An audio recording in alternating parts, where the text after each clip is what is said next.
ஒரு முப்பெரும் விழாவை மிகச் சிறப்பாக இங்கே நடத்தி கொண்டிருக்கிறது. எங்கள் தாத்தா இரட்டைமலை சீனிவாசனின் பிறந்த நாள் விழாவையும் விருதுகள் வழங்கும் விழாவையும் அன்பு சகோதரர் அரசன் அவர்களுடைய பிறந்த நாள் விழாவுமாக முப்பெரும் விழாவை இங்கே நடத்தி கொண்டிருக்கிறது. இந்த முப்பெரும் விழாவிலே இஸ்லாமிய சமூகத்தை சார்ந்த உனக்கென்ன வேலை என்று நீங்கள் கேட்கலாம். அருமை சகோதரர்களே, நான் வேர்களை தேடி வந்திருக்கிறேன். என்னுடைய வேர்கள் வேறு எதுவும் அல்ல, நீங்கள் தான். உங்களிடமிருந்துதான் எனக்கான வேர் ஊன்றி போய் கிடக்கிறது. நான் ஏதோ ஒரு இஸ்லாமிய சமூகத்தை சார்ந்தவன் என்பதாலே ஏதோ அரபு தேசத்திலே இருந்து நேரடியாக மரக்கலங்களின் மூலமாக இங்கே இறக்கிவிடப்பட்டவன் அல்ல. சில 100 ஆண்டுகளுக்கு முன்னாலே தொட்டால் தீட்டு, பார்த்தால் தீட்டு, சில பேரை தொடாமலே தீட்டு என்றெல்லாம் நடந்த சமூக கொடுமைகளுக்கு எதிராக இது தேவையில்லை என்று முடிவு செய்து இன்னொரு இடம் நோக்கி நகர்ந்த ஒரு மனித சமூகத்திலே நானும் ஒருவன் என்பதை இந்த நேரத்திலே உங்களுக்கு தெரியப்படுத்திக் கொள்கிறேன். யாருக்கும் இல்லாத ஒரு சிறப்பம்சம் எனக்கு இருக்கிறது. என்ன சிறப்பம்சம் என்று நீங்கள் கேட்கலாம்.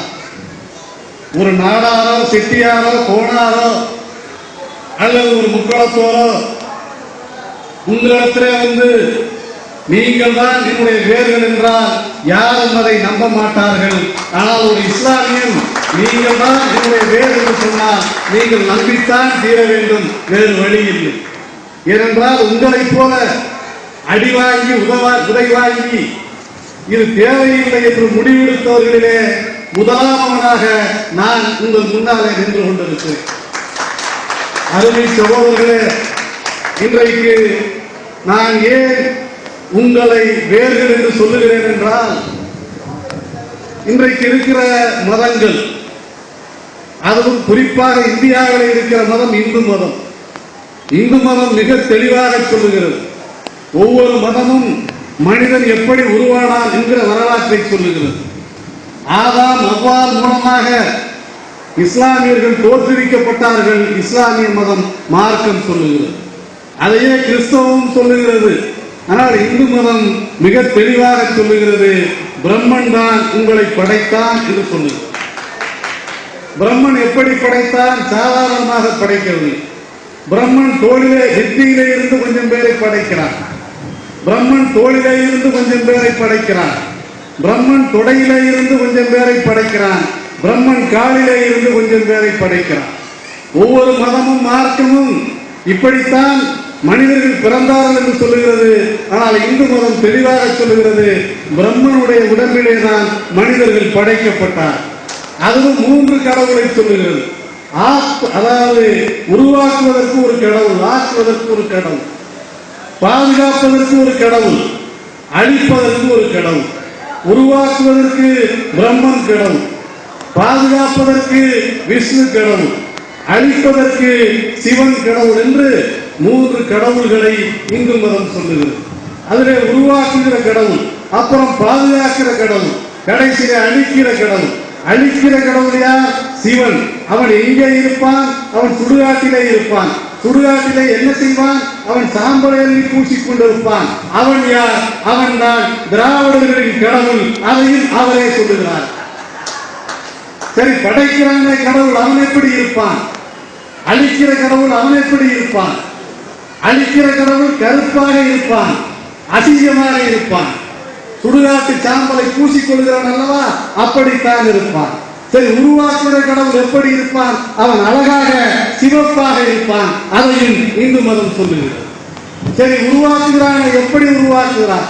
நெற்றியிலே கொஞ்சம் பேரை படைத்து விட்டான், தோளிலே கொஞ்சம் பேரை படைத்து விட்டான், கொடையிலே கொஞ்சம் பேரை படைத்து விட்டான், காலிலே கொஞ்சம் பேரை படைத்து விட்டான். சரி, நெற்றியிலே பிறந்தவன் யார்? பிராமணன்.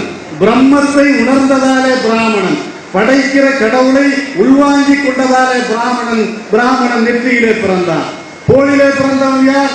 சத்திரியன். சத்திரிய வம்சத்தை சார்ந்தவர்கள். அவர்கள் வீரர்கள், போர் வீரர்கள். நம்ம எல்லாம் போர் வீரர்கள் இல்லையா? அவன் சொல்றான், தோளிலே பிறந்தவர்கள் சத்திரியர்கள், தொடையிலே பிறந்தவர்கள் யார்? அவர்கள் வைசியர்கள், அதாவது வியாபாரிகள். சரி, காலிலே பிறந்தவர்கள் யார்? சூத்திரர்கள். இங்கே ஒரு பிரச்சனை வருகிறது. இந்த நாட்டிலே 4 வர்ணங்களையும் நானே படைத்தேன் என்று கீதையிலே கண்ணன் சொல்லுகிறான். அது கீதாவுபதேசத்திலே. சரி, 5வது வர்ணம் இருக்கிறது. அவர்கள் யார்? எங்கே இருந்து பிறந்தார்கள்? கேள்வி மணிக்கணக்கிலே மலைக்கணக்காக முன்னாலே நிற்கிறது. தொடர்ச்சியாக கேள்வி வருகிறது. எல்லா இடத்திலேயும் போய் கேட்கிறார்கள். யாரும் சரியாக பதில் சொல்லவில்லை. 5வது வர்ணம் இருக்கிறதே, பஞ்சமர்கள் என்று சொல்லக்கூடிய வர்ணத்தை சார்ந்தவர்கள். அவர்கள் எங்கே பிறந்தார்கள்? யாருக்கும் பதில் தெரியவில்லை. இந்த தேசத்தின் மகாத்மா, மிகப்பெரிய தலைவர் காந்தி, அவரிடத்திலே போய் கேட்கிறார்கள். காந்தி சொல்லுகிறார், நீங்கள் எல்லாம் பிரம்மனுடைய உடம்பிலே படைப்பதற்கு தகுதி இல்லை என்று கவலைப்படாதீர்கள். உங்களை எல்லாம் அதாவது காக்கிற கடவுள் இருக்கார பெருமாள், அதாவது ஹரி, அந்த ஹரிதான் பெற்றெடுத்தார். நீங்கள் எல்லாம் ஹரிஜனங்கள் என்று ஒரு அயோக்கியத்தனமான பதிலை அயோக்கியன் காந்தி இந்த நாட்டிலே சொன்னார். அது என்ன ஹரிக்கு பிறந்தவன்? அது என்ன ஹரிஜன்? காந்தியினுடைய சொந்த தயாரிப்பா? இல்லை. நார்சி மேத்தா என்கிற ஒரு குஜராத்திய கவிஞன். குஜராத் என்றால் உங்களுக்கு தெரியும், உலகத்தின் அநீதி, அத்தனை அக்கிரமத்துக்கெல்லாம் காரணமான மோடி பிறந்த ஊர் குஜராத். அந்த குஜராத்திய கவிஞன் சொன்னான். யார்? அவன் பெயர் நார்சி மேத்தா. அவன் தான் அந்த சொல்லை கண்டுபிடித்த பிதா மகன் ஹரிஜன் என்கிற சொல்லை. அவன் ஏன் ஹரிஜன் என்று சொன்னார்? குஜராத்திலே சோமநாதபுரம் ஆலயம் உங்களுக்கு எல்லாம் தெரியும். எங்கள் ஊரிலே ஒரு மாணவன் ஒழுங்காக படிக்கவில்லை என்று சொன்னால், ஏனடா கஜினி முகமது மாதிரி படையெடுக்கிறாயே என்று சொல்வார்கள். யார் அந்த கஜினி முகமது? ஆலயத்திற்காக ஆசைப்பட்டு அவன் படையெடுக்கவில்லை. அங்கே இருந்த சொத்துக்களை கொள்ளையடிப்பதற்காக அந்த மன்னன் போகிறான் கஜினி முகமது. அந்த சோமநாதபுரம் ஆலயத்தை சுற்றி ஒட்டு கட்டி விடுகிற சமூகத்தை சார்ந்தவர்கள் ஏராளமான பேர் இருக்கிறார்கள். அது என்ன பொட்டு கட்டி விடுகிற சமூகம்? தமிழ்நாட்டிலே தஞ்சையை தவிர வேறு எங்கேயும் யாருக்கும் அதை பற்றிய விவரம் தெரியாது. ஏனென்றால் பொட்டு கட்டி விடுகிற சமூகத்தை இந்த தேசத்திலே உருவாக்கிவிட்ட ஒரு அயோக்கியனை மாமன்னன் என்று போற்றுகிற சமூகம் இந்த தஞ்சை சமூகம். அந்த ஒட்டு கட்டி விடுகிற ஏராளமான பெண்கள் இருக்கிறார்கள். அவர்களுக்கு தந்தை யார் என்று தெரியாமலே பிள்ளை பிறக்கிறது. அந்த பிள்ளைகளை எல்லாம் அந்த கவிஞன் சொல்லுகிறான், நீங்கள் எல்லாம் தவறான வழியிலே பிறந்த குழந்தைகள் என்று எண்ணி விடாதீர்கள். நீங்கள் எல்லாம் ஹரிக்கு பிறந்தவர்கள், பெருமாளுக்கு பிறந்தவர்கள், ஹரிஜனங்கள் என்று நார்சி மேத்தா என்கிற குஜராத்திய கவிஞன் சோமநாதபுரம் ஆலயத்தை சுற்றி பிறந்த குழந்தைகளுக்கு வைத்த பெயர் ஹரிஜன். அந்த ஹரிஜன் என்கிற பெயரை அயோக்கியன் காந்தி இந்த மக்களுக்கு சொன்னார். காந்தி இடத்திலே கேட்டாகிவிட்டது. காந்தி ஹரிஜன் என்று சொல்லிவிட்டார். சரி, யாரிடத்திலே போய் கேட்பது?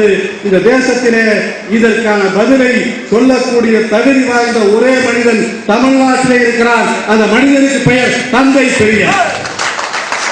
பெரியாரிடத்திலே போய் கேட்கிறார்கள். தந்தை பெரியாரே, இந்து மதம் சொல்லுகிறது, நெற்றியிலே கொஞ்சம் பேரை படைத்தான் பிரம்மன், தோளிலே கொஞ்சம் பேரை படைத்தான் பிரம்மன், தொடையிலே கொஞ்சம் பேரை படைத்தான் பிரம்மன், காலிலே கொஞ்சம் பேரை படைத்தான் பிரம்மன். நாங்கள் எல்லாம் எங்கே பிறந்தோம் என்று பெரியாரிடத்திலே கேட்கிறார்கள். பெரியார் சொல்லுகிறார், நெற்றியிலே மனிதன் பிறக்க முடியுமா? தோளிலே மனிதன் பிறக்க முடியுமா? தொடையிலே மனிதன் பிறக்க முடியுமா? காலிலே மனிதன் பிறக்க முடியுமா? பிறக்கக்கூடிய இடம் என்று ஒன்று இருக்கிறது. அதிலே பிறந்தவர்கள் நீங்கள் மட்டும்தான் என்று பெரியார் சொல்லுகிறார். இந்த தேசத்திலே எதிர்காலத்திலே மிகப்பெரிய அரசியல் போட்டி வரும். அப்பொழுதுதான் உங்களுக்கு தெரியும், அந்த போட்டி என்பது பிறக்கக்கூடிய இடத்திலே பிறந்த நமக்கும், பிறக்கக்கூடாத இடத்திலே பிறந்த அவர்களுக்கும் தான் எதிர்காலத்திலே அரசியல் போட்டி நடக்கும். எனவே மாயைகளை கண்டு அஞ்சிவிடக் கூடாது.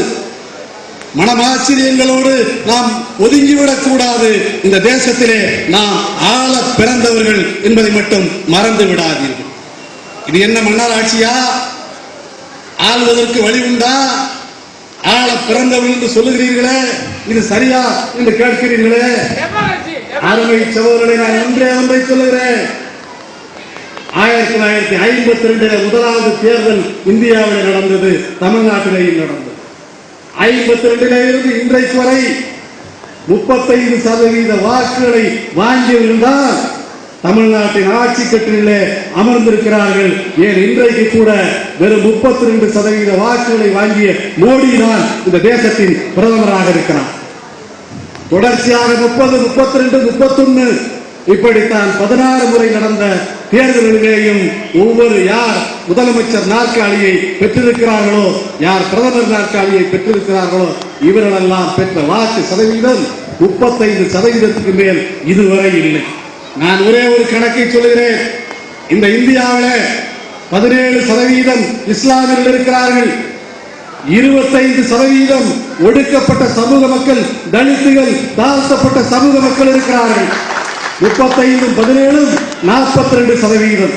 42% மக்கள் மட்டுமே வாக்களித்தால் போதும் இந்த தமிழ்நாட்டிலே முதலமைச்சராக அரசன் இருப்பார். மறந்து விடாதீர்கள். நீங்கள் கேட்கலாம், அரசனுக்கு என்ன தகுதி இருக்கிறது? தமிழ்நாட்டின் முதலமைச்சர் என்று அவர் சொல்லுகிறாரு. நீங்கள் கேட்கலாம், நான் கேட்கிறேன், ஜெயலலிதாவுக்கு என்ன தகுதி இருக்கிறது? தமிழ்நாட்டின் முதலமைச்சர் கலைஞர் கருணாநிதிக்கு என்ன தகுதி இருக்கிறது? அவர் தமிழ்நாட்டின் முதலமைச்சர். ஓ பன்னீர்செல்வம் எல்லாம் தமிழ்நாட்டின் முதலமைச்சராக முடியும் என்றால் எங்களாலேயும் தமிழ்நாட்டின் முதலமைச்சராக வர முடியும். அதைத்தான் பாபா சாஹிப் அம்பேத்கர் சொல்லிட்டு போனார். ஒரு ஓட்டு ஒரு மதிப்பு. ஜெயலலிதா குண்டா இருக்குங்கிறதுக்காக 5 ஓட்டா? கருணாநிதி 5 முறை முதலமைச்சராக இருந்தார் என்பதற்காக 10 ஓட்டா?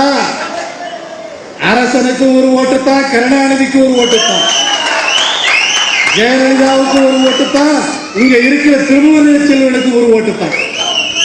இந்த தேசத்தில் ஜனநாயகத்தில் ஒரு ஓட்டுக்கு ஒரு மதிப்பு என்று எங்களுடைய பெருமைக்குரிய தலைவர் பாபா சாஹிப் அம்பேத்கர் சொல்லிவிட்டு போய்விட்டார். அதைத்தான் நான் சொல்லுகிறேன். எவ்வளவுதான் ஓட்டு கேட்டுக்கிட்டு இருப்பீங்க? ஐயா கலைஞருக்கு ஓட்டு போடுங்க, ஐயா அம்மாவுக்கு ஓட்டு போடுங்க. எவ்வளவு காலத்துக்கு ஓட்டு கேட்டுக்கொண்டே இருக்கிறது? என்னை பெற்றெடுத்தது அல்லது நான் கட்சி நடத்துவது கருணாநிதிக்கும் ஜெயலலிதாவுக்கு ஓட்டு கேட்கிறதுக்கா? இல்ல நாங்கள் முதலமைச்சராக ஆவதற்கு. இதுல ஒன்றும் சங்கடம் இல்லை, சிரமம் இல்லை.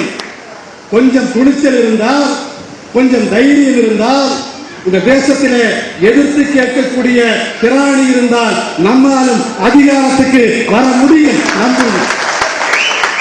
யாருக்காவது தெரியுமா, காந்தியை விட மகத்தான மனிதனாக அப்துல் கலாம் மாறுவார் என்று இந்த தேசத்திலே எந்த மனிதனாவது நினைத்ததுண்டா? மாறினார் அப்துல் கலாம். அதுபோல ஒரு மாற்றம் தமிழ்நாட்டிலே வரும் நிச்சயமாக. நான் கேட்கிறேன், மதுக்கடைகளை மூடு என்று இவ்வளவு பெரிய போராட்டம் நடக்கும் என்று யாருக்காவது தெரியுமா? சசி பெருமாள் என்று ஒரு மனிதர், சசி பெருமாளோடு பல நேரங்களிலே நான் ஆர்ப்பாட்டங்களிலே போராட்டங்களிலே கலந்து கொண்டிருக்கிறேன். அப்பொழுதெல்லாம் அதிமுக திரும்பி பார்க்கவில்லை, அப்பொழுதெல்லாம் காங்கிரஸ் திரும்பி பார்க்கவில்லை, அப்பொழுதெல்லாம் வைகோ திரும்பி பார்க்கவில்லை, அப்பொழுதெல்லாம் திமுக திரும்பி பார்க்கவில்லை. அந்த மனிதன் செத்து போனார். 10 லட்சம், 5 லட்சம், 20 லட்சம் என்று தலைவர்கள் ஓடி போய் அந்த மனிதனின் பிணத்தின் காலடியே விழுந்து கிடக்கிறார்கள். ஒரு நாள் தமிழ்நாட்டிலே இஸ்லாமியர்கள், தலித்துகள் ஒன்றிணைந்தால் இந்த தேசத்தின் அதிகாரம் நம் கையிலே இருக்கும் என்பதை மட்டும் நீங்கள் மறந்து விடாது என்று சொல்லி விடைபெறுகிறேன். நன்றி.